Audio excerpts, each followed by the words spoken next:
सत्संग प्रेमी सज्जन वृंद,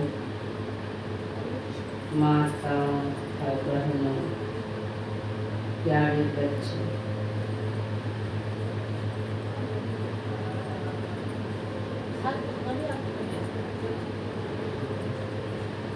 आप लोग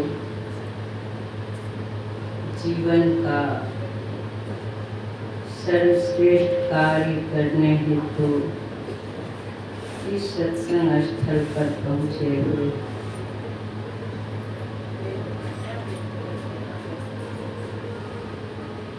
जो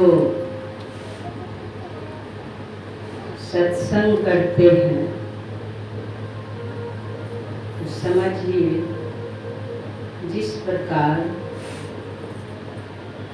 धरती से सभी प्रकार के अन्न उपजते हैं, उसी प्रकार जो सत्संग करते हैं, सत्संग करने से सारे सुख प्राप्त हो जाता है और सभी प्रकार के ज्ञान सत्संग करने से ही उपजते हैं। सभी प्रकार के ज्ञान में आप संपन्न हो जाएं।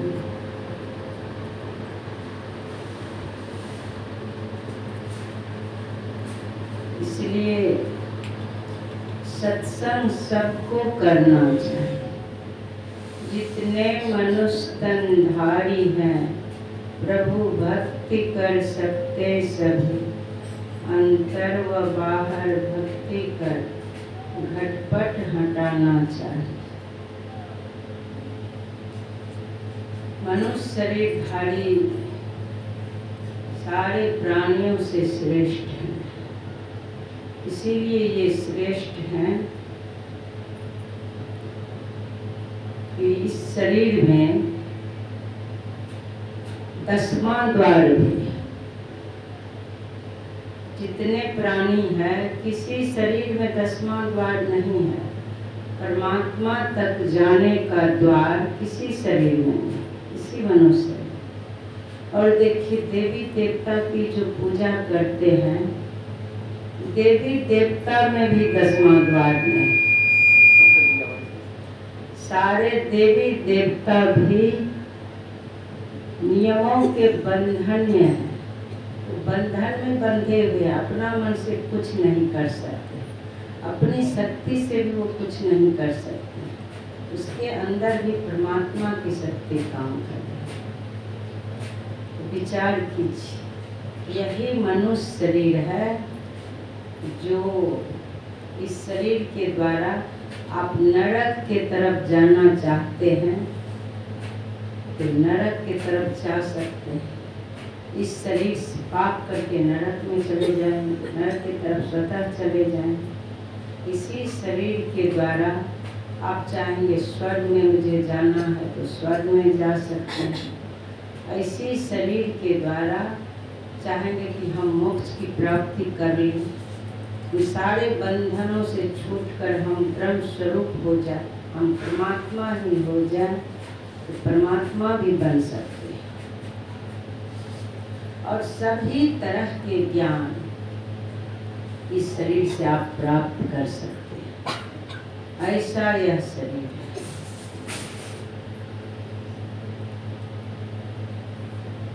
आप लोग भी देखे होंगे, मैं भी घर में भी देखती थी, आश्रम में भी देखती रहती हूँ कि बिल्ली जाती है चूहा को पकड़ के लाती है। उसका बिल्ली का छोटा छोटा बच्चा सब जो रहता है, चूहा को पकड़ के बच्चे के पास रख देती है। बच्चा सब भर भर पेट खाता है। माँ बिल्ली जो है वहाँ पर पोंछ पिलाती रहती है, बैठी रहती है, बहुत खुश होती है मेरा बच्चा खा रहा है।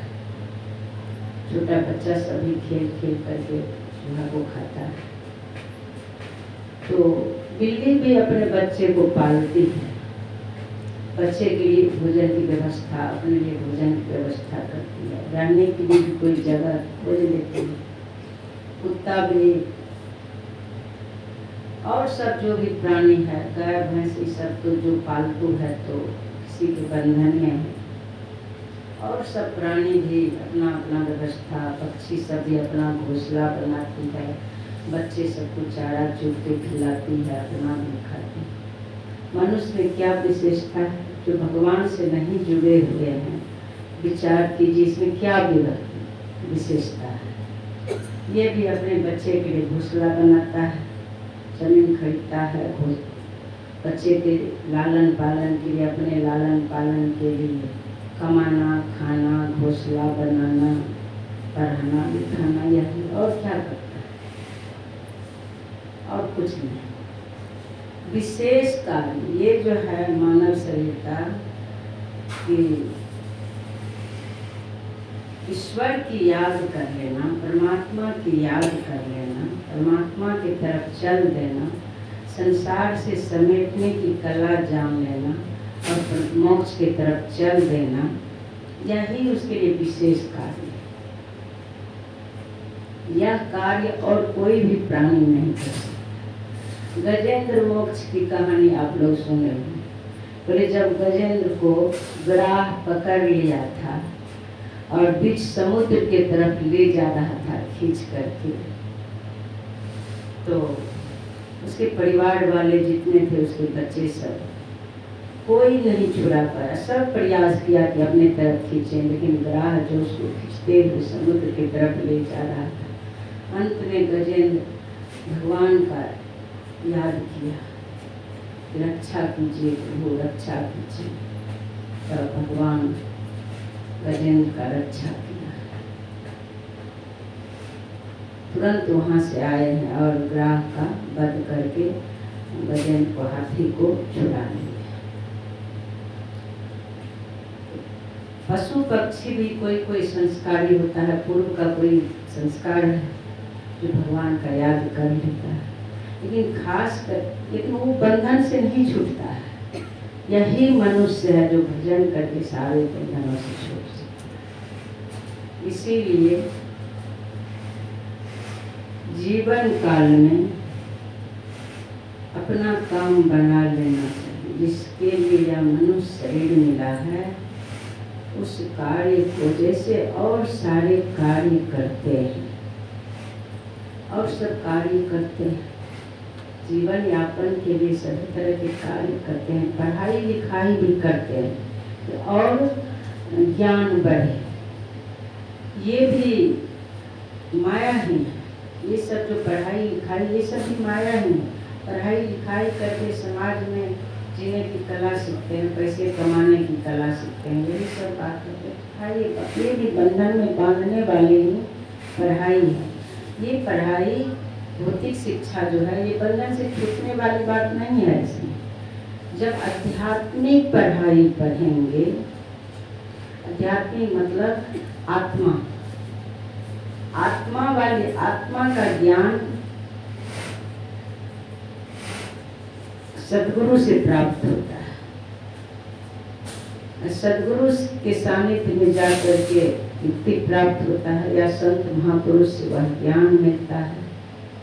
वह ज्ञान भी वैसे जब सत्संग सुनते रहेंगे जीवन भर वो रहस्य नहीं खुलेगा। लोग बहुत ऐसे सत्संग करते हैं, गाते बजाते हैं, लेकिन उसका रहस्य नहीं खुल पाता है, जानता ही नहीं है कि वह घोर अंधकार है। संतों के वचनों का रहस्य भी तब खुलता है जो दीक्षा प्राप्त करके जब ध्यान करते हैं, धीरे धीरे मन निर्मल होने लग जाता है, मन प्रकाशवान होता है, मन की मलिनता छूटने लग जाती है, मन निर्मल होने लग जाता है। और मन निर्मल होता है तो बुद्धि भी सुंदर होने लग जाती है। बुद्धि सत्संग सुनते सुनते बुद्धि जब सुबुद्धि में बदल जाती है तो मन को पकड़ने की कला आ जाती है, मन को अस्थिर करने का सामर्थ्य उसके अंदर आ जाता है। तो देखिए जब मन निर्मल हो जाता है तब संत महापुरुष का ज्ञान समझ में आने लग जाता है। तो मन कैसे सुंदर होगा, मन कैसे निर्मल होगा। जब तक ध्यान नहीं करेंगे तब तक ज्ञान नहीं होगा। ध्यान करने से ही ज्ञान उपजता है, सुंदर ज्ञान, बंधन से छूटने का ज्ञान, संसार से समेटने का ज्ञान। और संसार से जैसे जैसे अपने आप को समेटेंगे, अपने आप को उस तरफ से समेटेंगे, पीछे पीछे सीधी आपके पीछे पीछे रिद्धि सीधी चलने लग जाएगी। आपको पता भी नहीं चलेगा, आपका सारा कार्य स्वतः होने लग जाएगा। पीछे पीछे रिद्धि सीधी चलती है। जैसे सूर्य के तरफ कोई चलते हैं तो छाया पीछे पीछे चलती है, उसी तरह से आत्मा के तरफ जो चलते हैं, परमात्मा के तरफ जो चलते हैं, सद्गुरु की तरफ जो चलते हैं, सद्गुरु भी आत्मा ही, हमारी आत्मा सद्गुरु ही है। यही परमात्मा है, यही आत्मा है, यही परम प्रियतम है, ये वही है। इनके तरफ, इनके ज्ञान के तरफ चलने लग जाएंगे, इनके तरफ चलने लग जाएंगे तो संसार पीछे पीछे चलती है। जैसे सूर्य की तरफ चलने से छाया पीछे पीछे चलती है, तो परमात्मा की तरफ चलने से संसार उनकी व्यवस्था के लिए, परमात्मा का जो यह संसार है उनकी व्यवस्था के लिए, उनके हर तरह से किसी तरह की कठिनाई इसके जीवन में नहीं है, उनके पीछे पीछे चलने लग जाते। एक बार मैं जा रही थी, वहीं जा रही थी, ट्रेन बहुत लेट से आई, तो हम लोग सब चले गए थे। किसी कारण बस बाबूजी 12 दिन के बाद गए, तो मैं और बाबूजी रह गए थे, साथ में और सब जाते थे, बहुत हम सब चले गए। जब ट्रेन से उतरी तो वहाँ पर बताया गया, देखिए भाई इस स्टेशन पर बहुत तरह से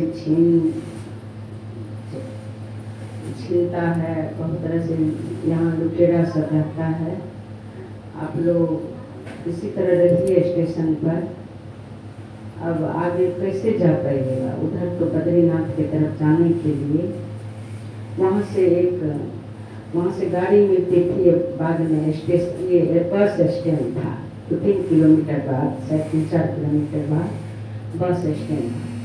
सब बोल दिए कि यहीं पर स्टेशन पर ही रुक जाओ। तो स्टेशन पर जब मैं गई, मैं और बाबूजी गई, तो स्टेशन पर जहाँ पर रुकी हुई थी, छोटा ही स्टेशन था, तो वहाँ चारों तरफ सिगरेट पी रहा था, लोग सब सिगरेट पी रहा था। वो गंध बर्दाश्त ही नहीं हो रहा था, गंध बर्दाश्त नहीं होता था। तो मेरे मन में हुआ, मैं बाबूजी से बोली, बाबूजी यहाँ पर तो बहुत गंध करता है। कोई बोला 2-3 किलोमीटर बस स्टैंड है। तो मैं बोली, बाबूजी से बोली, देखिए यहाँ तो बहुत गंध करता है, इससे अच्छा है कि हम लोग चल देंगे, चलेंगे, वही ठीक रहेगा। वहाँ से तो बाबूजी चाहते थे कि नहीं जाए, मतलब स्थान जगह ठीक नहीं है, जाना उचित नहीं है। मैं बोली, बाबूजी यही ठीक रहेगा, देखते हैं यहाँ का क्या मतलब इस तरह की स्थिति है, यहाँ पर रोक पाना मुश्किल है, चलिए।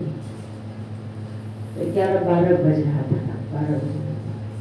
तो मैं अपना बैग ले आगे बढ़ गए।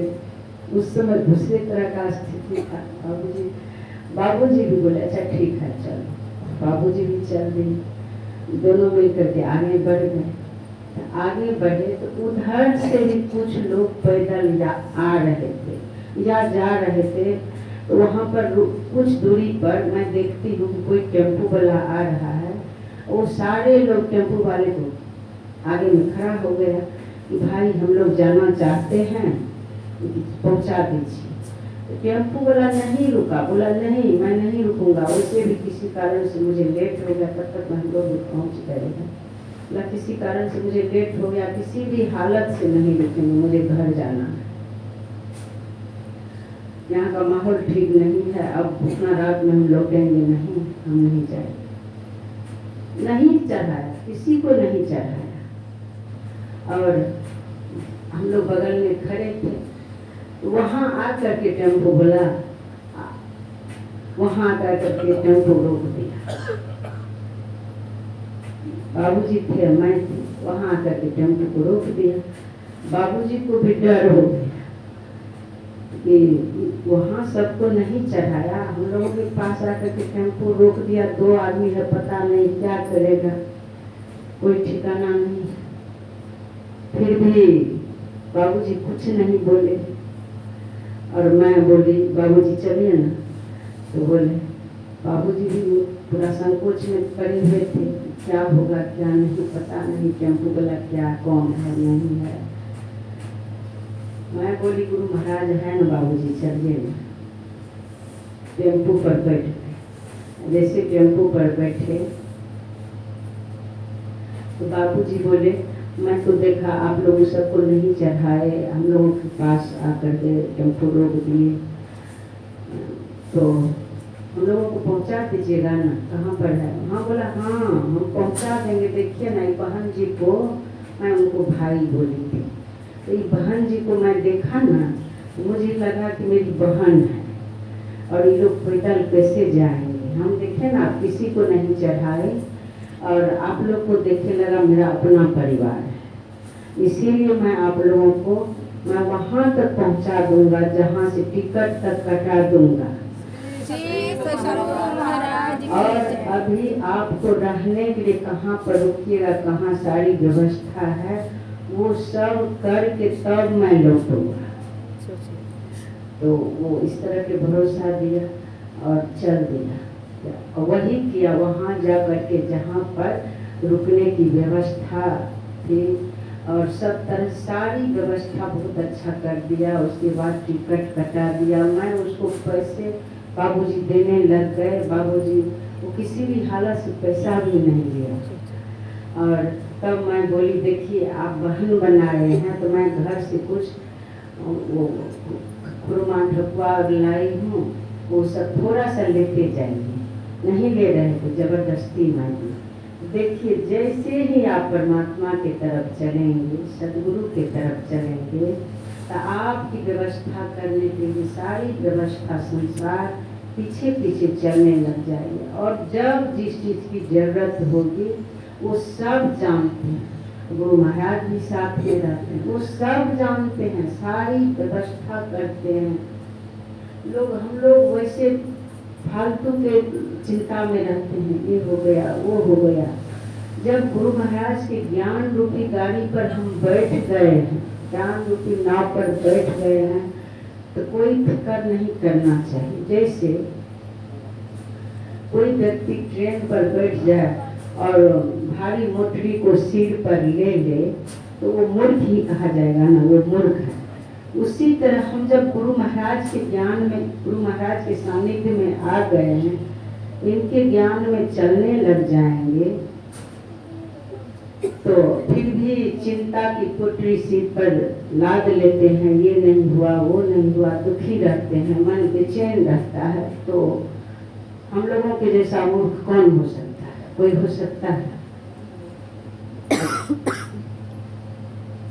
इसीलिए इनके ज्ञान में चलना है, इनके ज्ञान रूपी नाव कहिए, गाड़ी कहिए, सदगुरु के सानिध्य कहिए, इनके चरण शरण कहिए, जो इनका चरण शरण मिल गया है, बस हमें जो ये बताए हैं उस अनुसार चलते रहना, कोई फिक्र नहीं करना। आप लोग सुने होंगे कि एक राजा थे, एक मंत्री थे। राजा बात बात में मंत्री कोई चीज होता था, मंत्री बोल देता था कि जो हुआ जो होता है परमात्मा अच्छा ही करते हैं, इसी तरह से बोल देता था। तो एक बार राजा साहब की पत्नी मर गई। जैसे पत्नी मरी तो वो मंत्री बोल दिया जो होता है परमात्मा अच्छा ही करते हैं। राजा साहब दुखी थे, मंत्री बोल दिए भगवान जो करते हैं अच्छा ही करते हैं, जो हुआ अच्छा हुआ। राजा को मंत्री के ऊपर बहुत क्रोध हुआ, बड़ी दुखी हो गया, ऐसा मंत्री को मैं रख लिया हूँ, बात बात में कहता है जो होता है अच्छा ही होता है, जो परमात्मा करते हैं ठीक ही करते हैं। कुछ दिन के बाद राजा साहब के पुत्र मर गया। जैसे पुत्र मरा फिर मंत्री वही बात बोल दिया, जो होता है अच्छा होता है, परमात्मा जो भी करते हैं ठीक करते हैं। अब तो राजा का क्रोध और क्रोध में जलने लग गया, कहे ऐसा मूर्ख मंत्री को मैं रख लिया हूँ, बात बात में मैं दुखी रहता हूँ, बोलता है जो होता है अच्छा ही होता है, जो परमात्मा करते हैं ठीक ही करते हैं। मंत्री के व्यवहार से बहुत दुखी हो गया, फिर भी बर्दाश्त कर मंत्री के साथ जंगल की तरफ गया। जंगल में जैसे वो एक हिरण को देख करके बाण चला रहा था, तो बाण चलाते वक्त वहाँ कांटा था, कांटा का वृक्ष था। ऐसे जो बाण को चलाने लगा, बाण छोड़ने लगा, तो हाथ में कांटा गड़ गया, इस पार से उस पार कांटा चीर दिया। वो मंत्री ये राजा साहब जोर से चिल्लाया, क्योंकि वो टेढ़ा वाला कांटा था, वो पूरा जोर से उंगली को धर लिया था। तो वो राजा साहब चिल्लाए, जैसे चिल्लाए तो मंत्री पहुंच गया, बोला जो होता है अच्छा होता है, परमात्मा जो करते हैं ठीक करते हैं। उंगली को काट करके ही वो कांटा जैसा था, उंगली को काट करके ही छोड़ा। उस पर मंत्री फिर बोल दिया वही बात, जो होता है अच्छा होता है, परमात्मा जो भी करते हैं ठीक करते हैं। इस बार राजा को दर्द भी हो रहा था, बर्दाश्त नहीं हुआ।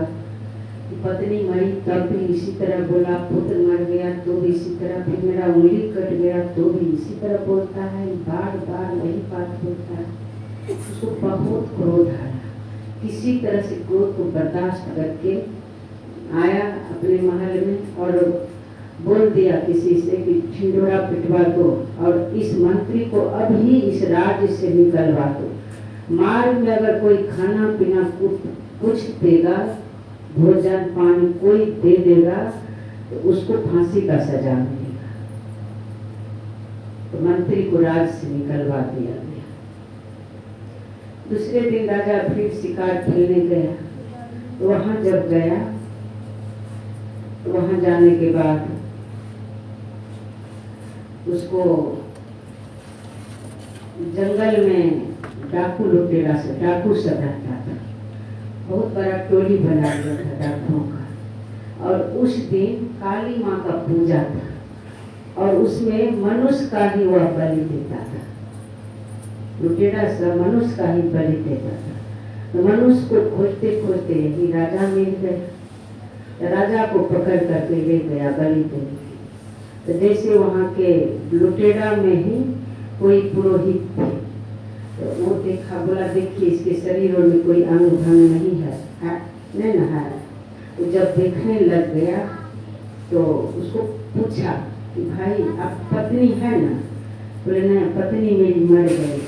बोला पत्नी मर गई है, पहले से आधा अंग इसका खत्म हो चुका है, इसका बलि नहीं करना चाहिए। अच्छा ये बताओ, अच्छा कोई बात नहीं, पत्नी मर गई, पुत्र है ना? बोला पुत्र भी, मेरा पुत्र भी मर गया। बोला इसका छाती भी जला हुआ है, इसका तो बिल्कुल बलि नहीं पड़ेगा। फिर भी तीसरा कोई उपाय पुरोहित जी लगा दो। अच्छा बताओ अंग देखो, पूरा अंग ठीक है। तो अंग जब देखने लग गया तो उसका उंगली कटा हुआ था, ऐसा उंगली कटा हुआ। बोला नहीं इसका बलि नहीं पड़ेगा, हटाओ इसको। देखिए वास्तव में जब हम लोग घर परिवार में रहते हैं, जहाँ भी रहते हैं, और उसमें भी जो सत्संगी हो गए हैं, गुरु महाराज के सानिध्य में हैं, इनके ज्ञान में चलने की कोशिश कर रहे हैं, इनके ज्ञान में चलने की कोशिश भी कर रहे हैं, इनको बारंबार याद भी करते हैं, तो समझिए इनकी दृष्टि हमारे ऊपर पड़ रही है। ये हम लोगों को देख रहे हैं। मन की सब जाने प्रभु मेरे है बड़े अंतर्यामी, ये सब कुछ जान भी रहे, फिर भी हम लोगों को दुखी नहीं होना चाहिए। ये जो भी करेंगे अच्छा ही करेंगे। ये हर तरह से हम लोगों की संभाल करते हैं, उस तरह से संभाल करते। इस बात को मैं बारंबार बोलती हूँ, क्योंकि इस तरह की स्थिति में बारंबार जीवन काल में बहुत तरह से देखी हूँ, आप लोग भी देखे होंगे। ये मेरा एक बार आश्रम जा रही थी, ये बताई माँ गाड़ी तो आ गई थी, हम लोग टिकट भी नहीं कटा पाए, ट्रेन में बैठ गए, कई लोग 7 लोग 8 लोग थे, टिकट भी नहीं कटाए, सब लोग बैठ गए। सोचिए कोरोना के समय, कोरोना समय था ना, कोरोना के समय था, उस समय तो और लोग का हालत खराब था, ट्रेन और चलना मुश्किल था। ट्रेन पर ही बैठ गए ये लोग 6-7-8 आदमी। टीटी साहब आए, सबको चेक किए, सबको देखते हुए जा रहे थे, ये लोग की तरफ नजर भी नहीं देखी, नजर से नहीं दिए, आराम से निकल। तो गुरु महाराज इस तरह से संभाल लेते हैं। उनकी महिमा का गुणगान करना जीवन भर करते रहेंगे तो भी पूरा नहीं हो सकता है। तो वो उसी तरह से सदा भक्तों को संभालते हैं। जैसे छोटा बच्चा को पूरा हो जाने के बाद माँ गोद में लेकर के डॉक्टर के पास जाती है, उसी का हित सोच करके कि बेटा को पूरा हो गया। अगर पीप रह गया या घाव है, किसी तरह से घाव रह गया तो आगे कैंसर पकड़ सकता है, पीप रह गया तो आगे और खतरा होगा। तो डॉक्टर के पास जाती है, पीप चीरा लगवाती है, पीप निकलवाती है, फिर उसका महरम पट्टी जो भी होता है माँ करवाती है। दर्द तो माँ को भी होता है कि मेरे बच्चे को ऐसा हो गया है, लेकिन माँ बर्दाश्त करती, बच्चा को तो कष्ट होता है। उसी तरह से सदगुरु रूपी माँ के गोद में हम लोग सदा इनके ज्ञान में चल रहे हैं, सदा इनके गोद में है। पूर्वकृत कर्म रूपी थोड़ा प्रकट होता है, बहुत तरह के आफत आते हैं घर में, पूर्वकृत कर्म रूपी थोड़ा प्रकट होता है और हम इनके गोद में हैं। ये इस तरह से संभालते हैं कि ये पीब कर्म रूपी थोड़ा जो प्रकट हुआ, ये पीब अगर रह गया, कर्म फल अभी रह गया, दिनों दिन बढ़ते जाएगा, आगे भारी दुख पड़ेगा। छोटा छोटा होकर के वो निकालते रहते हैं, उसको खत्म करते रहते हैं, प्रकट होते रहता है, वो खत्म करते रहते हैं। हर तरह से गुरु महाराज हमारी संभाल करते हैं और अंतर्यात्री के ज्ञान में चल रहे हैं तो बंधन से भी छुड़ाते रहते हैं, भवजल को टारते रहते हैं, इनकी कृपा दृष्टि पड़ती रहती है। इसीलिए हर मनुष्य को चाहिए सद्गुरु के चरण शरण में हो जाना चाहिए। इससे हर तरह से सबका संभाल होता है। एक बाबा फरीद को आप लोग जानते हैं। बाबा फरीद कई शिष्यों के साथ कहीं जा रहे थे तो मार्ग में नदी पर, बहुत बड़ी नदी थी, बहुत पानी था उसमें। तो पानी तो अथाह था लेकिन उस पार उनको जाना था, नाव भी नहीं था। तो अंत में बाबा फरीद बोले, देखो बेटा तुम लोग, मैं आगे आगे जा रहा हूँ तो पीछे पीछे कहते जाना, हे फरीद हे फरीद हे फरीद कहते हुए रुकना नहीं। हर समय हे फरीद कहते हुए आगे बढ़ते जाना। मैं आगे आगे रहूंगा, तुम लोग पीछे पीछे रहना। बाबा फरीद चल दिए, पानी पर ही चलने लगे। सारे शिष्य भी पानी पर ही चलने लग गए। तो कुछ दूर जब गया, बीच नदी में आराम से सब चल रहा है। शिष्य सबको सोचना चाहिए लेकिन ज्ञान नहीं था, नया नया शिष्य बना था। तो एक शिष्य सुन लिया कि अरे हम लोगों को ये अपना नाम धरा दिया, ये तो कह रहा है अल्लाह अल्लाह अल्लाह अल्लाह कहते हुए जा रहा है, ये डायरेक्ट परमात्मा को पकड़ा हुआ है। हम लोगों को अपना नाम धरा दिया है, मनुष्य का नाम धरा दिया है। सब आपस में विचार कर, अरे देखो ना एक जगह दौड़ी अपना कह रहा है अल्लाह अल्लाह, हम लोगों को कह दिया, अपना नाम बता दिया है, हे फरीद कहो। जैसे गुरु पर शंका किया, गुरु का बताया हुआ नाम को छोड़ा। अब ये लोग भी अल्लाह अल्लाह करने का, जैसे अल्लाह अल्लाह कहा वैसे घुटना तक पानी आ गया, फिर कमर तक पानी आ गया, छाती का डूबने ही वाला था सब। बोला गुरुदेव बचाइए बचाइए। बोला अरे मैं जो बताया था मंत्र, उस मंत्र का जाप कर रहे हो कि नहीं? बोले नहीं गुरुदेव छोड़ दिया हूँ। तब गुरु बोले जल्दी शुरू करो। तो बोला हे फरीद जैसे हे फरीद कहने लगा, फिर सब पानी से ऊपर हो गया। श्री सद्गुरु महाराज। देखिए अल्लाह अल्लाह, जो उसी अल्लाह में वो अल्लाह ही बन गए, उसी अल्लाह में एकाकार हो गए, तो वो तो उसी में है। अब उसका नकल हम कर सकते हैं। कबीर की बानी बूझे तो तीनों लोग सूझे, कबीर का गाया गावे तो गजब के धक्का खावे। इसीलिए कबीर जो कह रहे हैं वो करना चाहिए, वो जो कह रहे हैं वो करना चाहिए, उनका नकल नहीं करना चाहिए। इसीलिए भक्तों को चाहिए, वो तो परमात्मा ही नहीं है, वो जो बता दे ऐसे करो। पहुँचे हुए सद्गुरु जो मंत्र बता दिए हैं उस मंत्र को का जाप करके वो संसार सागर से तैर सकते हैं। संसार के सारे नाम रूप से सिमट करके वो अंतर यात्रा कर सकते हैं, भवजल को टार सकते हैं। बस गुरु के ज्ञान में चले, गुरु आज्ञा माने नहीं, गुरु ही लगावे दोष, सो निंदक जग में दुखी, मुए न पावे। इसीलिए गुरु के आज्ञा में चलना चाहिए। गुरु के आज्ञा में चलते समझिए उस नाव पर चढ़ गए हैं, गुरु संसार सागर से अवश्य पार कर दे। उसके लिए त्रैकाल संध्या बताया गया।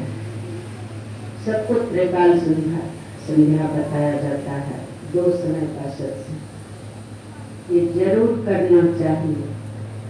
जब ध्यान में बैठिए, जहाँ पर ध्यानाभ्यास भी होता है। मैं अपराह्नकालीन वो दोपहर वाला ध्यान में नहीं आ पाए, आने का मन किया, फिर सोची फिर तुरंत आना पड़ेगा, फिर करना पड़ेगा, वहीं बैठ गए। तो नियम से ध्यानाभ्यास में भाग लेना चाहिए। ध्यानाभ्यास में भाग लेने से बहुत, एक साथ जब बहुत तो बैठते हैं, इससे बहुत लाभ होता है, एक दूसरे की आभा फैलती है, बहुत लाभ होता है। दोनों तरह से यहाँ आंतरिक सत्संग भी हो रहा है, बाकी सत्संग भी हो रहा है, दोनों तरह से सत्संग हो रहा है। आप लोग जितना लाभ उठाना चाहते हैं लाभ उठाइए। ध्यान में जब बैठिए, एक बार की बात है, मेरे गांव में बहुत कहानी है। बदमाश भरा हुआ था। बदमाश का जो सरदार था कोई पकड़ में नहीं आता था। एक बार एक सरदार, 3 तरफ के 3 सरदार थे। मेरे गांव में भी एक सरदार था, उसका नाम था खगेश। वो मार्ग में आ रहा था, किसी तरह से वो उस पर सीआईडी लग गया। तो ये पुलिस दरोगा जो है उसको दूर से ही गोली चलाया, तो गोली लग गया उसको। उस सरदार को गोली लग गया, तो गोली जैसे लगा एक झाड़ी में वो छिप गया। बताइए, वो झाड़ी में छिप गया। चारों तरफ पुलिस खोज रहा है। अब न रोता है न चिल्लाता है, कुछ नहीं, बिल्कुल गोली लगी हुई है। अब फिर भी वो झाड़ी में चुपचाप बैठा हुआ है। बताइए उस समय कितना कष्ट होता हो, कितना कष्ट होता होगा। उस वही बात मैं याद की थी उस समय ध्यान में जब बैठती थी। कर्म फल तो प्रकट होता है। जो जो कर्म इस शरीर से किए हैं, जन्म जन्म से हुआ है, इस जन्म में भी बहुत भोग भोगे हैं। तो वो भोग जो विषय को भोगता है, मनमाना भोगता है, तो इसी शरीर में रोग बन करके प्रकट होता है। बहुत तरह से कष्ट प्रकट होता है। कमर में दर्द होगा, घुटना में दर्द होगा, ये बीमारी वो बीमारी, बहुत तरह की बीमारी प्रकट हो जाए। घुटना में दर्द हो जाता था, पैर में दर्द हो जाता था। इतना दर्द होता था, मन में होता इससे अच्छा काट देता पैर को, वो अच्छा, वो ठीक रहता। फिर भी मैं सोचती थी कि इसी तरह से कष्ट होगा, भजन पर से उठ जाएंगे तब क्या होगा। फिर अंदर से ही मन में होता था अच्छा आसन को बदल लेते हैं। तो जब तक बदलते नहीं थे तो उससे पहले थोड़ी देर बर्दाश्त करते थे, कुछ देर बर्दाश्त करना है। अच्छा, इतना देर दर्द हो रहा है तो गिनती से 200 बार जप करेंगे। दर्द पर ही ख्याल रखता था, फिर भी गिनती से किसी तरह से बर्दाश्त कर करके 200 बार मंत्र जाप करते थे। सोचिए, मंत्र जाप कर रहे हैं, तरफ करके कर रहे हैं, दर्द को बर्दाश्त करके कर रहे हैं। क्या गुरु महाराज नहीं देखते हैं कितना भोग भोगे हैं, इसका कोई ठिकाना नहीं है। अभी वह प्रकट हुआ है तो गुरु महाराज भी देख रहे हैं। तो संत महापुरुष कहते हैं उस समय भी मंत्र जाप होते रहता है। नाक तक पानी आ गया तो भी मंत्र जाप करते रहते हैं। तो गुरु महाराज उसको संभाल लेते हैं। तो मंत्र जाप जो होता है तो समझ लीजिए कई गुना हो करके वो पाप जो है भस्म हो रहा है। महाराज की लोग उठ जाते हैं, उठना नहीं चाहिए, बर्दाश्त करना चाहिए। बर्दाश्त से जब नाक तक पानी आ जाए, अंत में आप बर्दाश्त नहीं होगा, वास्तव में नहीं होता है। उस समय चाहेंगे कि हम दृष्टि करें, मंत्र जाप करें, नहीं होता है। दर्द पर ही ख्याल रखता है, दर्द पर ही ख्याल रखता है। तब क्या करना चाहिए? उठ के जाना नहीं चाहिए। जाइएगा कहाँ? जिधर जाइएगा उधर काल मुख बाए है। ये संसार समझे काल का ही रूप है, ग्राह मुख बाया हुआ है। विषय रूपी ग्राह जो है इसका बहुत बड़ा मुख है, जिधर जाएंगे विषय के ही मुख में जाएंगे। ये 5 विषय वो तो दिखता नहीं है, इंद्रियों का विषय है, लेकिन ये समझ लीजिए बहुत बड़ा ग्राह है, बहुत ये काल है, काल के मुख में चले जाते हैं। उठ के जाना नहीं है। उस समय जितना देर बैठे हैं अधिक से अधिक बैठिए और काल पर या उस ग्राह पर विजय प्राप्त कीजिए। विजय प्राप्त करना है। कष्ट हो गया, भोग प्रकट हुआ है, कष्ट हो गया है, उठना नहीं है। बस मन को गुरु निर्दिष्ट स्थान पर टिकाइए, मन को सामने स्थिर कीजिए। बर्दाश्त नहीं हो रहा है, आसन को धीरे से बदल लीजिए। उठ करके जाना नहीं है, आंख बंद रखना है, मन को वहाँ स्थिर कर देना है, आसन को बदल लेना। इसी तरह से करते करते जो है आसन भी सिद्ध हो जाता है, सिद्ध हो जाता है। फिर भी कर कौन भोग प्रकट होता है, बहुत तरह से प्रकट होते रहता है, लेकिन अपना काम चालू रखना है।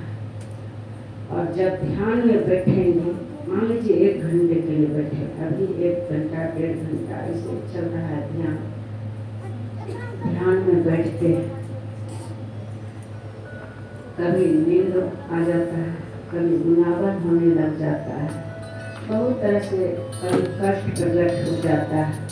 ये सब जो भी होता है तो समझ लीजिए वो अपने तरफ खींचता है, अपने तरफ संसार अपने तरफ खींच रहा है, तो उस पर भी विजय प्राप्त करना है। मन में होता है, घर में भी जब रहते हैं देखे होंगे, यहाँ तो डर से भी वो नहीं उठा है, हम कैसे उठेंगे, यहाँ तो नियम बंधा हुआ है, कैसे उठेंगे, बहुत तरह की बात सोचने लग जाते हैं, उठते नहीं। इसीलिए इस सामूहिक ध्यान में भाग लेना चाहिए। घर और में ऐसा होता है, करते करते थक जाते हैं, फिर बैठते हैं ध्यान में, उधर भोजन बना हुआ नहीं है, भोजन नहीं किए हैं, तो बार बार ख्याल जाएगा, मन ले जाएगा उसके तरफ, कुछ हो नहीं रहा है, ध्यान में कुछ मिल नहीं रहा है, इससे अच्छा भोजन करके आराम करते, इससे अच्छा वो काम कर लेते, इससे अच्छा वो कर लेते, बार बार खींचता है, कभी दर्द की तरफ, कभी प्यास की तरफ, कभी भूख की तरफ, कभी कई तरह के काम की तरफ, कभी जो जो बात उस समय नहीं सोचे थे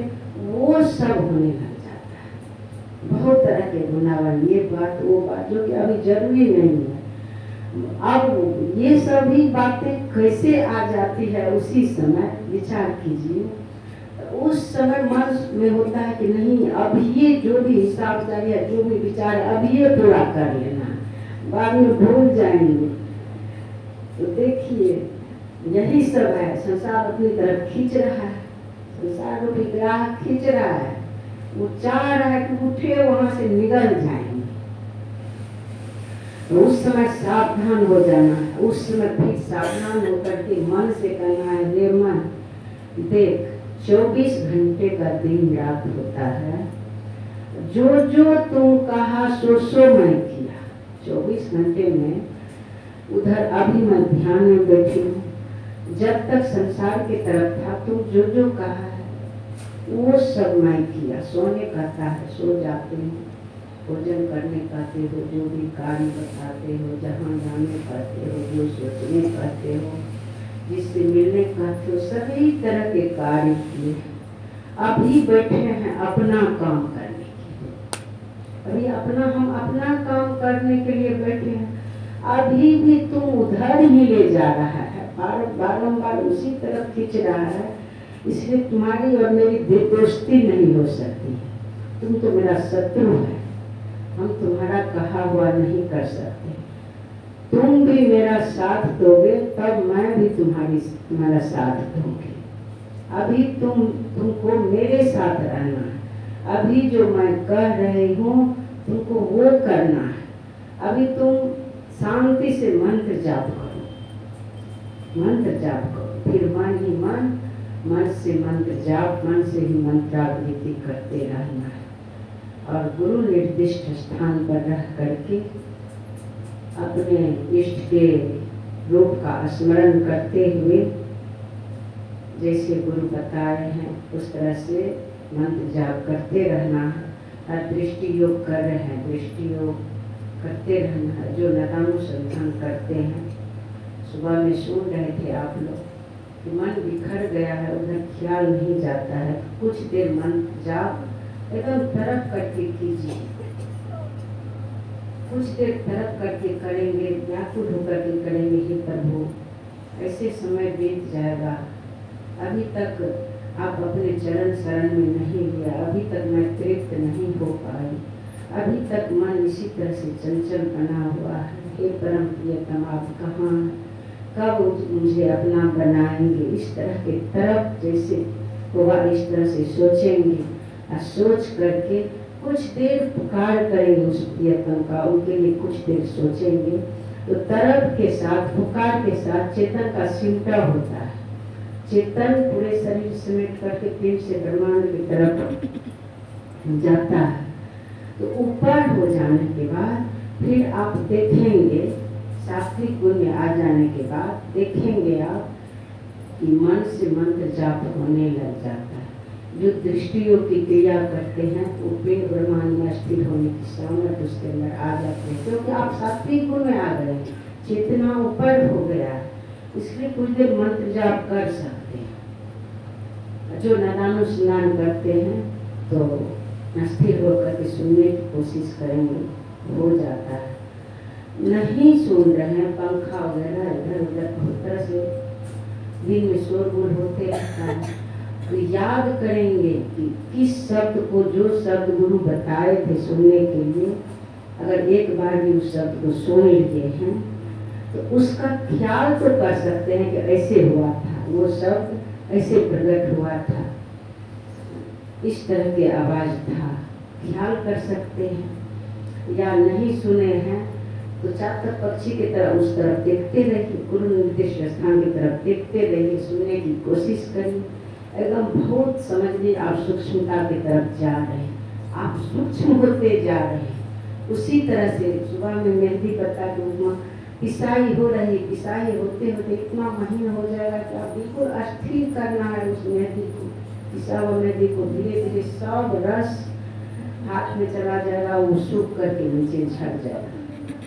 उसी तरह मन अस्थिर जैसे ही गुरु निर्दिष्ट स्थान पर करेंगे, बिल्कुल तन स्थिर, मन स्थिर, वचन स्थिर, प्राण स्थिर, सूरत स्थिर हो, बिल्कुल स्थिर कर देना है। जैसे स्थिर करेंगे मन की सारी मलिनता झड़ जाएगी, सारे आवरण उतर जाएंगे, पंच पाप खत्म हो जाएगा, छह विकार नष्ट हो जाएगा, सारे आवरण उतर जाएंगे, तीनों गुणों से परे हो जाएंगे। बस आप जो परमात्मा है वही आप हो जाएंगे,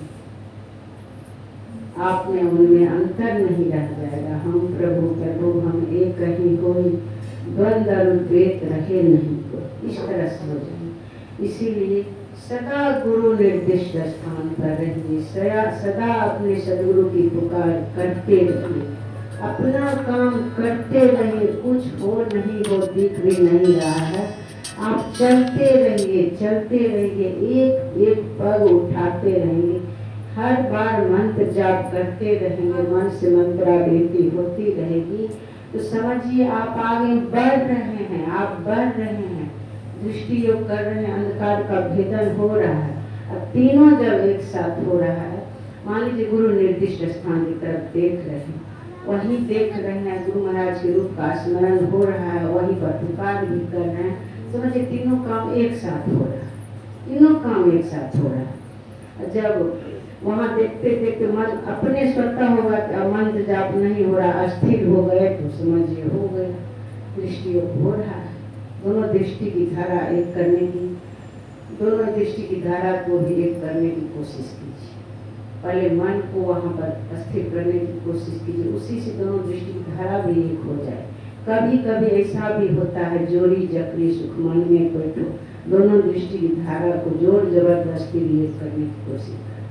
जोड़ी जकड़ी सुख मन में बैठो, गगन नोरी जोड़ एक हो जाएगा।